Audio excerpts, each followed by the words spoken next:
All right. Well, we don't have a ton of time, and I know that these gentlemen have a lot to talk to you guys about. So without further ado, I'm going to introduce Jim. These gentlemen are here from Hunters. They're in the construction, they're in engineering. They are from Norway Plains, and they're here just to kind of discuss the Hunter Shop and Save project from when it burnt down to the reconstruction of it. So please give your undivided attention to Jim. Well, very good. Thanks, Jen. Good to meet all of you. Could you please stand up and tell us your name? My name is Jacob. What year are you? I'm a junior. Very good. Have a seat. Thank you. It was Jason, you said? Jacob. Jacob. Very good. So I'm going to run through a whole bunch of stuff really quick for you guys. I'm not trying to snowball you or overwhelm you. I just want to make you guys aware of stuff that you've never seen before. And what's important about that is you can't ever want to be something you've never seen before. That's how I got into the refrigeration business. I asked somebody in a grocery store, what are all those hot compressors? And they say, oh, it makes the ice cream cold. So I said, what? How could that be? Doesn't seem possible. So anyways, we're going to talk a little bit about Hunters. The place burnt down flat. Now they're building a new one. I'm going to take it over here a little bit, but I want to tell you about our industry. Our industry covers anything from little teeny compressors to look how big these compressor systems are for big buildings. The amount of energy that these take is tremendous. In fact, the refrigeration and air conditioning industry uses about almost a third of all our nation's electrical energy. Supermarkets alone use 4%. Household refrigerators use 7%. Just those two items alone is 11% of all the electricity generated and all the pollution sent out by generating that electricity. But then there's another problem which we're addressing at Hunters, and that is that the refrigerants that are being used are extremely potent. I'm going to get into that here in just a minute. But so this is a very big field. Go from something that small to something that big and everything in between. Has anybody ever seen anything like that before? So look how big, right? You aren't running that with solar panels, by the way, right? And then that's just the compressor part, but you got other parts of the system. Up on the roof, you see big equipment up on the roof. These are the coolers for the refrigerant. You have to cool the refrigerant down, just like on the back of your refrigerator at home. You got a little heater, or you can feel some heat coming out the bottom of the back. Well, that's where you reject the heat. So, Jacob, pick somebody in the audience here is going to tell you how a refrigerator freezes your ice cream. Pick somebody in the audience here. There you go. Stand up, tell us your name and what year you are. No idea. Come on, stand up. I'm a junior. You're, all right. You don't have, give us a try. What do you mean? How does a refrigerator make the ice cream cold? Okay, then pick somebody that you think will be able to help us. Jake. Jake? Jake? Is that because he looks smart? Is that why you picked him? No, because you picked me, so I'm going to pick him. That would pass the next one up. All right, anybody want to take a stab at it? Yep, go ahead. Doesn't have to do with Freon, heating up the Freon, which is the chemical that goes from... Okay, then how does the Freon get cold? I don't know, to be honest. I just knew Freon's involved. Yeah, Freon's just a trade name. It's like Skidoo, you know? Yeah. Skidoo's what kind of a Skidoo do you have, right? Okay. So, anyways, refrigeration has nothing to do with cold. That's kind of weird. It has everything to do with heat. Refrigeration's all about moving heat from one place to another. So if you can remove heat in your refrigerator with this process, then the temperature drops. And if you keep removing it and removing it, the temperature drops and drops. And then you can remove it down to a point where you can actually freeze ice cream, right? Or you can go down to very, very cold temperatures. Now the question is, you just remove that heat. What do you do with the heat? Heat's valuable today, right? You have to buy oil or gas or something, electricity to get you the heat. So in the back of a supermarket, anybody been in back of a big supermarket before and see what makes all those cases, what removes the heat from all the ice cream and frozen food and meat cases and beer cases and everything? If you go in the back of a supermarket, there's a big mechanical center, and that's just the compressor room itself. That's not all the rest of the equipment. Supermarkets are the #1 largest commercial energy consumer in the country. And so we've been working for many years, and Hunter's down here is going to be the first supermarket in the country that will have a very environmentally sound refrigerants, not Freon, but the same company that made Freon is the same company, DuPont, that makes these new chemicals. Okay? So there's a lot of electrical, piping, mechanical, electronics, controls, everything to run a big supermarket. So now let's look at some environmental impact. Look at New Hampshire. 13.3, this is million metric tons of CO2 that New Hampshire spews out. They're one of the smallest producers. Maine is right behind them at 14.4. So let's look at big states. Texas, instead of 14, they put out 663 million metric tons.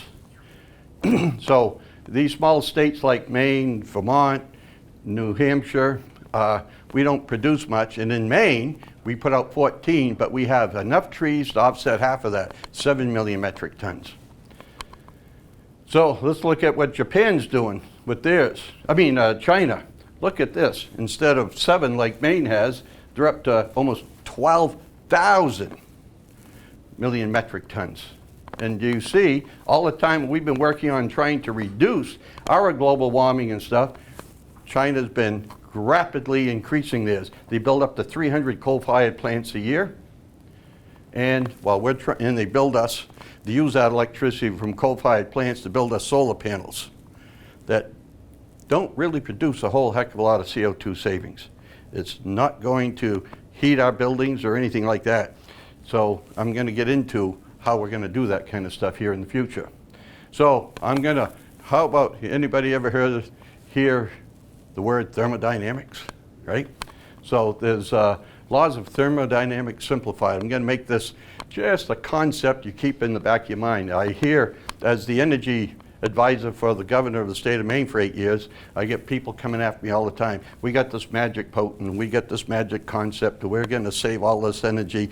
We're going to put some water in here and we're going to get all this energy out. Hey, all those are myths. The 3 most important things that we got to learn is the first law of thermodynamics is you can never win. You can only break even. The second law says you can only break even at absolute zero. Anybody here know what absolute zero is? What is it? It's when something gets so cold the atoms stop vibrating. There's At what temperature? Roughly minus 460 degrees. Zero Kelvin. But Right, Kelvin yep. measures. Minus 273 Kelvin, right? So, and then the third law is you can never reach absolute zero. So therefore you can never break even. You can't win. So all these things we do is to minimize our losses. Now, I want you to write that number down on something if you can. 3, this is going to be an important number. Just write that number down. And this is important from the point of view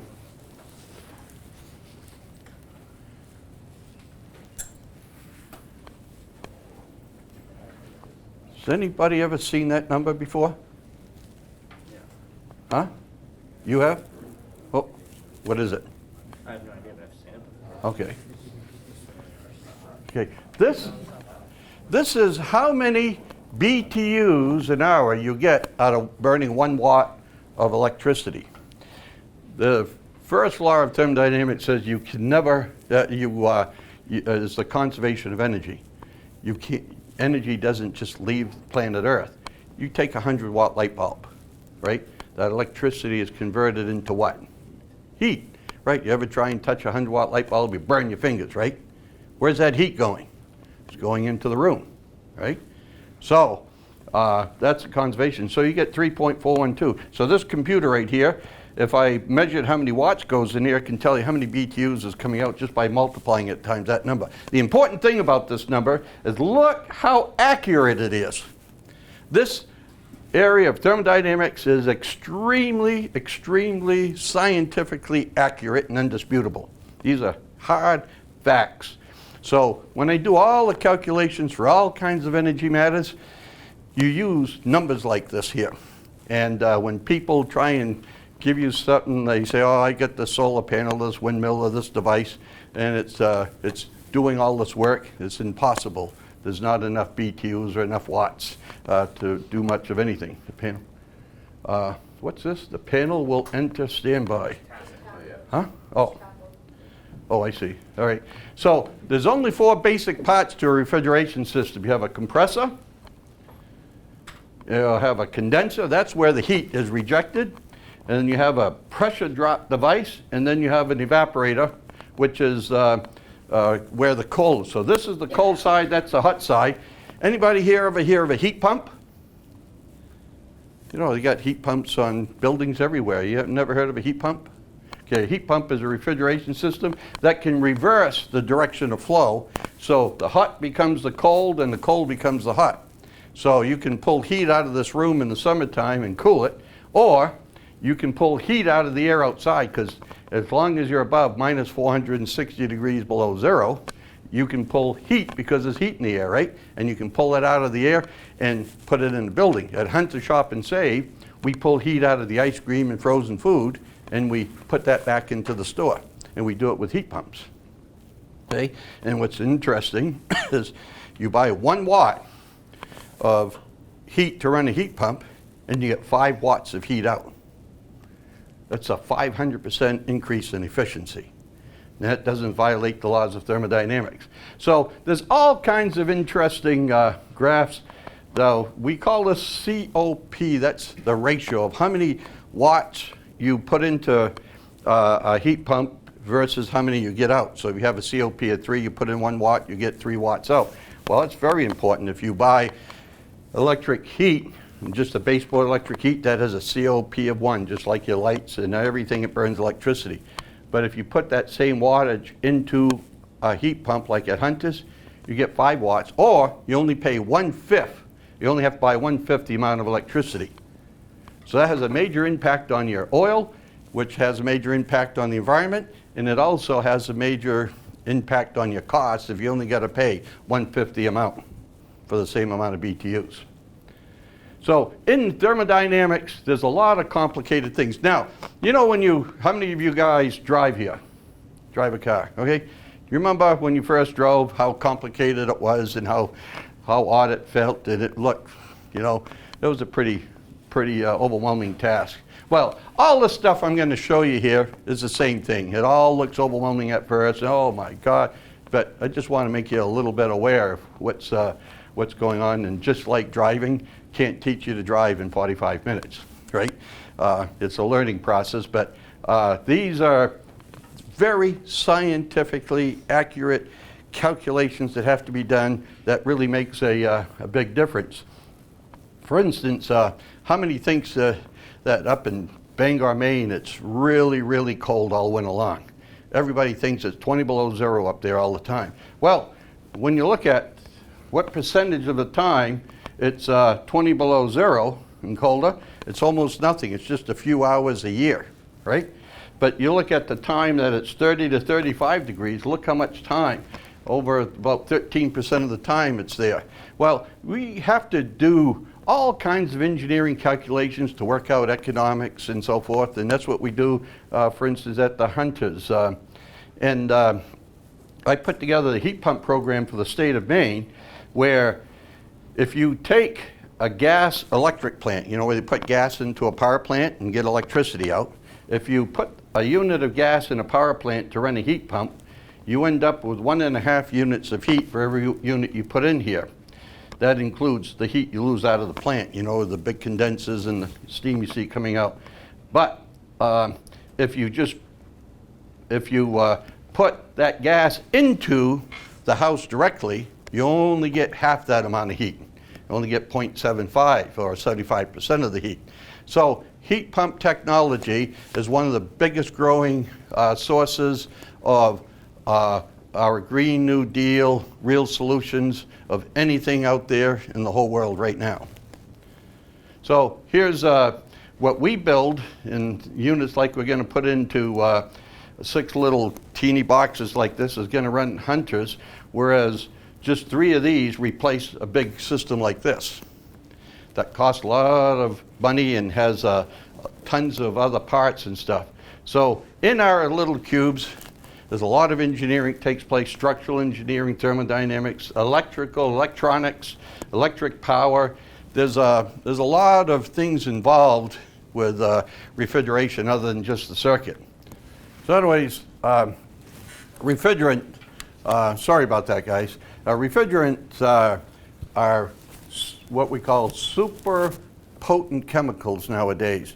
1 pound of refrigerant, well, it's like a Coke bottle, 16-ounce Coke bottle, is when it's released in the air, it leaks out of a refrigeration system, is equivalent to about 4,000 pounds of CO2. Imagine that. So if you leak out 1,000 pounds, that's like 4 million pounds of CO2 equivalent that you leak out into the air. So that's why they call them super potent. So Hunter's will be the first store in the country that use a chemical that has just a little bit of global warming CO2 potential.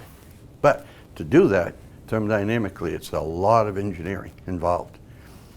Here's what the electrical and computer and electronic stuff looks like that goes in these units. These are so small, instead of a great big room like you see, we can distribute them anywhere. We even have some in supermarkets hanging in bathrooms because they had no other place to put them.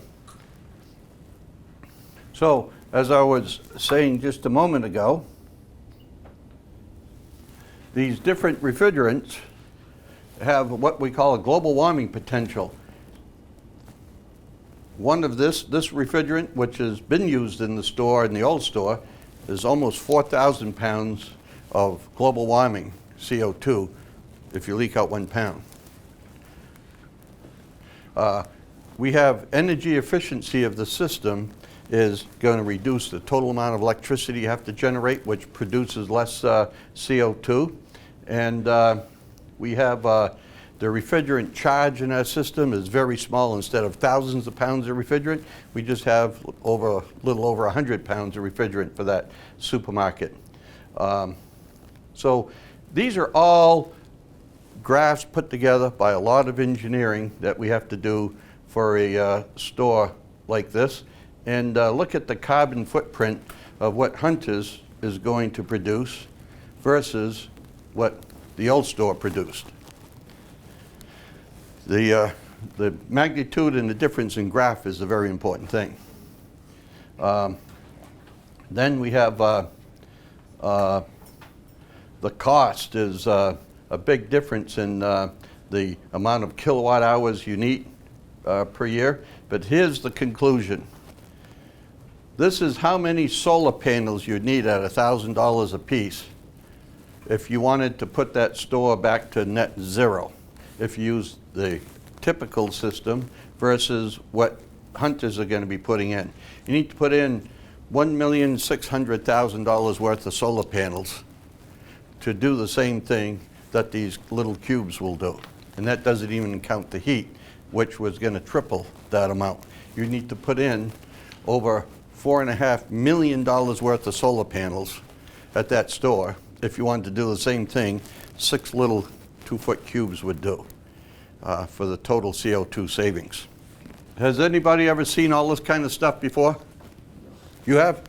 Where? Like the refrigeration stuff? Yep. And like supermarkets and stuff? Yep. I mean, in the back rooms? Yeah. You been? How did you, what? I had a few of my friends work shop at Safe. Oh, I see. At Hunter's or? Osby. Osby? Yeah. Very good. So how many of you are amazed to see what's involved with just your local supermarket? Now, you know, if you just trace the refrigeration required for a quart of milk in that store, at the dairy farm, when they put the suction cup on the cow's milker, they suck that right into a pipeline and into a tank with a big refrigeration system. And they have to pull all the heat out of that milk. And then a truck comes and picks it up, a big refrigerated tanker comes and picks up that milk. So you get refrigeration in the dairy room, milking room I mean, you get refrigerated trucks. They bring it to plant where they got great big refrigerated silos they pump that tractor trailer truck into, another refrigeration system. Then they have all kinds of refrigeration systems along the process where they got to heat the milk and cool it down and stuff again. More refrigeration system. Then when it's all bottled and everything, they put it into gigantic coolers, big refrigeration systems. And then they have a refrigerated truck come and pick up that milk to take to the grocery store. And then it gets to Hunter's and they put it in a big cooler out back. And then they have to move it. And that's another refrigeration system for that big cooler at the store. Then they have to take it out of the cooler and put it into a case where you can reach in and buy it. And then you take it home and put it in your refrigerator. So refrigeration has become almost equal to that of electricity, with giving us a standard of living that no generation has ever enjoyed as much as us. We have the highest standard of living, the highest quality of food. We have the least amount of lost food from farm to fork. We lose less food than any other country in the world that doesn't have all this refrigeration. They take stuff and they can't sell it right off, they lose it. Milk a cow, you can't drink the stuff right off, you lose it. So the amount of waste that other countries that don't have refrigeration has compared to what we have to deal with here in this country is night and day. Now, refrigeration, you can't have pharmaceutical without refrigeration. You can't have your cell phones. If you ever look at all the cell phone towers, you look at the control room down below the tower, got a great big air conditioning unit stuck out the side. That thing goes down, the cell tower goes down, right? Everything, hospitals, you name it. All the processes for almost everything we make today has some kind of refrigeration element. I don't care if it's even plastic injection for this cover, or this cover right here. It's going to have a refrigeration unit to cool the injection molding. So that's why refrigeration uses a third of our nation's electrical energy.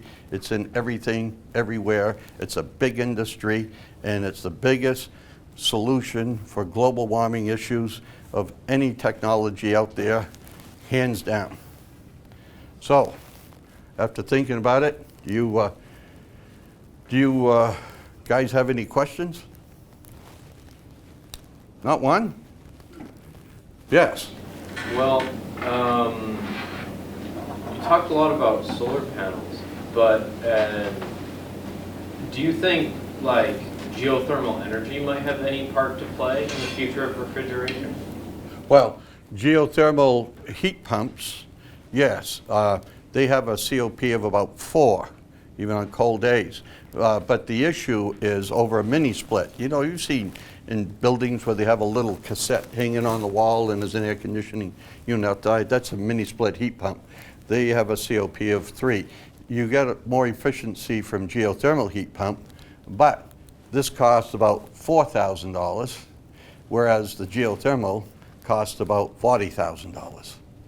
So that difference in efficiency will never pay for itself. So you have to work out the economics. You can't just look at, so you'd be better off putting in a lot of these at $4,000 than, 10 of those at $4,000 than what you would be to put in one unit at $40,000. And then that's exactly why we're using this Flexware system in this Wolfeboro building. It's the actual grocery store cost is in the millions of dollars to provide cooling for a building. By the way, my name is Peter Waning. I'm the Director of Engineering and Construction Operations down here in Wolfeboro. And that's one of the main drivers that we use to put the system in this building, is because the cost of it, the efficiency of it, and at the end of the day, someone like Dan Crafty, who owns the building, his electrical cost is probably 20% of what a normal grocery store will use. His propane usage is probably same thing, maybe 30% of what a standard grocery store will use. So a lot of these things is, and Jim's a phenomenal engineer, by the way, but a lot of these thought processes, it's money. It's a system cost, even though it's very, very technically designed. The cost is probably a third of what a standard grocery store cooling system will cost. Super efficient. There's a lot of elements within the building, and that's how these plans got produced. I'm the guy that Gym is an element of the building, and there's also operations. This guy's sitting on my right, he wants to make sure that everything gets coordinated and done correctly in the store, including the cooling system. And also include what Jim didn't talk to you about, this cooling system. Normal grocery stores have 200 or 300 square feet of space in the store. They can't store any gear there. It's a rack system. This system that Jim has designed himself requires no square footage. These little cubes sit on top of it. When you go into Gowell's, when you go into Wolfeboro, I don't know if you're going to see any. You're not going to have any store spacing, but we're going to have in the back of house. They take very, very little room. They take no structural weight, and it's super efficient. That's one of the another main driver for the store and how to get it up and operational. So behind the scenes, you don't see it. A lot of technology, a lot of engineering and design, you don't see it, but this local store will be probably one of the most efficient grocery stores in the country, if not the world, at the end of the day. And it's a lot quieter. Yeah. I will have nothing on my roof. Right, so what happens when you No build equipment. when you build The a grocery houses around store? us, you won't hear You us get things operate. called noise pollution, because there's a compressor and there's an evaporator, a big thing on the roof that makes a lot of noise. You don't have this, it's all internal inside the store. There's no rooftop equipment, so the roofs don't leak. You don't have people having going up and getting on top of the roof to repair it in the middle of the winter. So, and that's stuff that Jim is called the total cost of goods sold. He thinks of everything from the design and engineering to how you have to install and put it together. And at the end of the day, when he turns it over to the operations guy, which is this fellow sitting on my right, the technology is at a level that it requires very, very little maintenance. There's very little gas loss, so it doesn't pollute the atmosphere, and it's super efficient. That's what a lot of the grocery stores, part of their cost evaluation is the cost of repairing the equipment and keeping it going. It's, as he showed you in the slides, very, very complicated, and you need an engineer, a control engineer, an electrical engineer, a plumbing engineer, and some of the new systems that they've got out in the industry today to actually to get rid of some of these gases are even more complicated.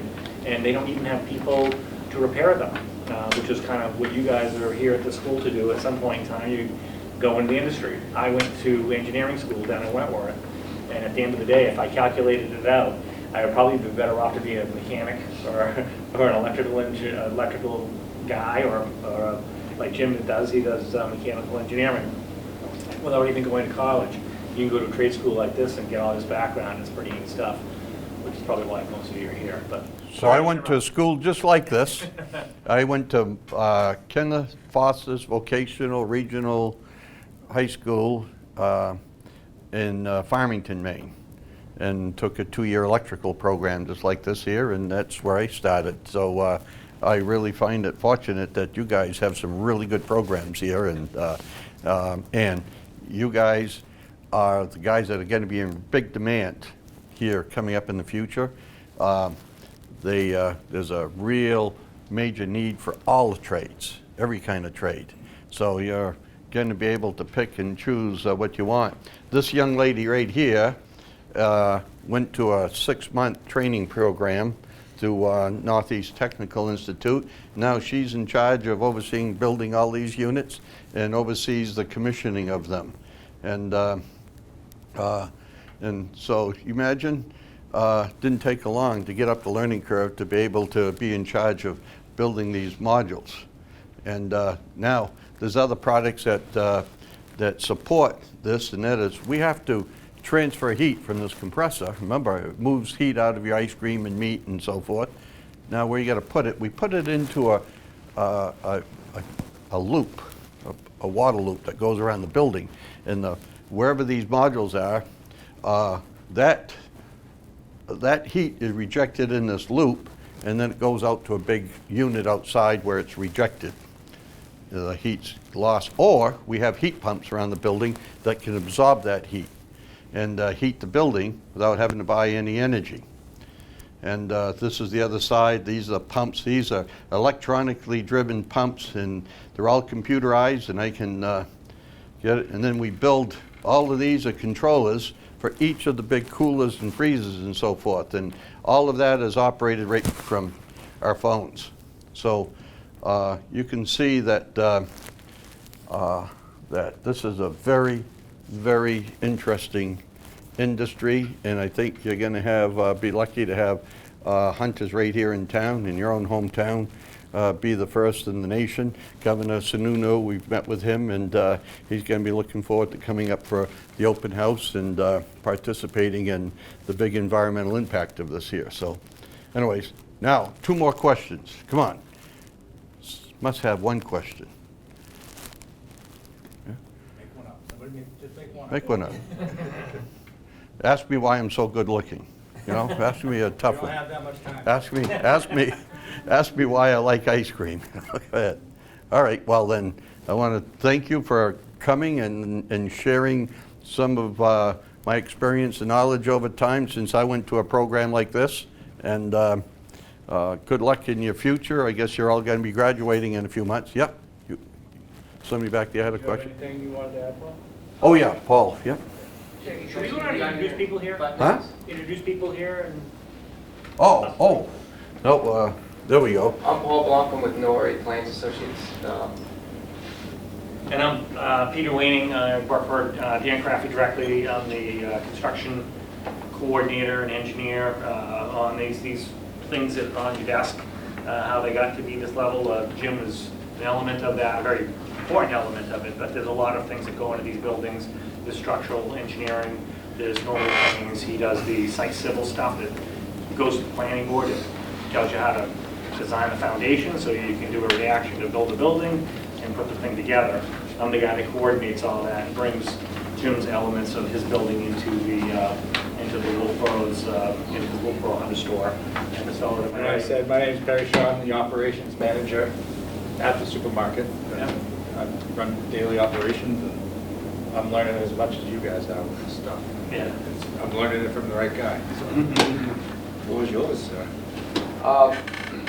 So we brought these plans, this is a kind of a edited version of the full plan set, which we did provide over there if you want to look through it. So if you guys are interested in drafting, working on AutoCAD or something like that, this is what you would produce, like if you were to work on that. In these plan set, this shows mechanical, electrical, architectural, civil, and landscape design as well. So if you're into landscape design, you can do all that stuff. You use the AutoCAD program. How many people have heard of the AutoCAD program? What that AutoCAD program is just a program on a computer that you can draw with, draft basically. It's a drafting program. It's a little, I made that simple. It's very, very powerful. So we all use it. It's kind of an industry standard. It's like the Freon, I think somebody mentioned. AutoCAD's like that same name at this point. The name of the game, there's other programs out there that use it, so it's like tissues. So we put these plans together to get planning board approval for the town and stuff like that. And that's one of the things you guys can do if you go into architectural. You're going to read these plans when you're out there. You're going to get a set of plans. Somebody's going to hand you someday, and they're going to say, build this. So really what you guys are going to be doing is looking at these. All this, say what Jane said, is that the trades are it. There's not a lot of people out there doing trades anymore, and that's where we need you. Really bad. So a lot of people going to college, and they spend a lot of money there. I did it. I didn't spend any money on it. I was fortunate enough to go there for free, but if I had to do it again, I would have went right into a trade. And that's kind of what I did during college. That's what I did. I learned how to weld, learned how to pipe, did all electrical, got my hands and knees got dirty. I enjoyed that, and I just got the education because they decided to pay me to do that. But trades are where it's at, because there's just not enough of us.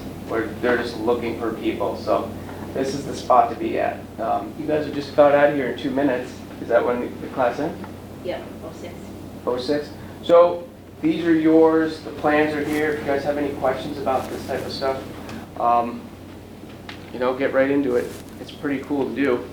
I'll make sure there's a copy both at Mr. Nelson's and at Mr. Daggett's, so you guys can all kind of delve into some of this and see. And then you can take whatever's on the table with you, just so you have the information.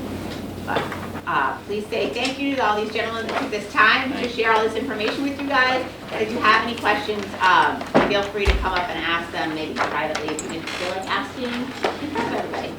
Looks like a bashful group to me. Good, thanks Someday, guys. someday. Thank See ya. you. Good luck.